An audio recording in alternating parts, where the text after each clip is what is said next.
сөйләшергә план кылган идек. Рәхмәт килүгез өчен. Бүген инде без сорауларга җавап биреп, аларны халкыбызга яктыртырбыз дип матур итеп шатлык кылабыз. Шәһәр районы һәм шәһәр эше маршрутлары буенча сөйләшергә җыелдык. Шушы өлкәдәге проблемалар һәм аларны хәл итү юллары хакында. Рамис Рәисович, инде менә сезгә мөрәҗәгать итәсе килә. Менә бу киләчәктә бу мәсьәлә ничегрәк хәл ителәчәк микән? Перевозчикның чыгымнары шул килеш кала, керемнәре килми.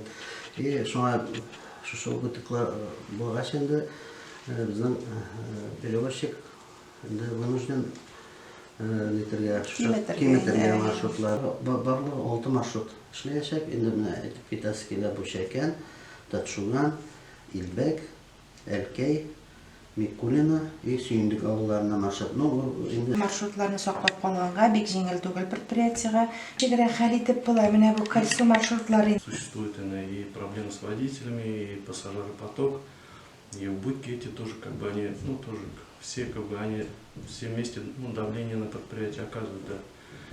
Студенты у нас могут приобрести, у нас, например, есть свои, например, школьникам у нас есть тоже проездные отдельно, студентам тоже скидки есть на пригород, например.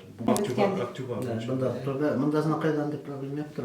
Менә балаларның иминлеге ничек тәэмин ителгән? И более 600 учащихся перевозится у нас по 35 маршрутам. В базовой школе действительно это так. А в этом школьном автобусе у нас присутствуют 2 сопровождающих педагога, отвечают за жизнь и безопасность детей, когда они находятся в пути. Латфулина Гөлнара Фанисовна да катнаша. Бүгенге көндә льготадан күпме кеше файдалана, ничек файдаланалар? Шул хакта таныштырып үтсәгез иде. Пенсия яшенә җиткәчтен без ежемесячный денежный выплата дигән түләү билгелибез. Шушы түгәрәк стель артындагы сораулар халыкка гәҗит аша җиткерелсә, без инде безнең укучыларыбыз канәгать булыр дип уйлыйбыз. Һәм инде җитәкчеләребездән дә газетабызга язылсыннар иде. Газетабыздан шушы үзегезнең чыгышларыгызны укып сөенерсез дип шарап калабыз.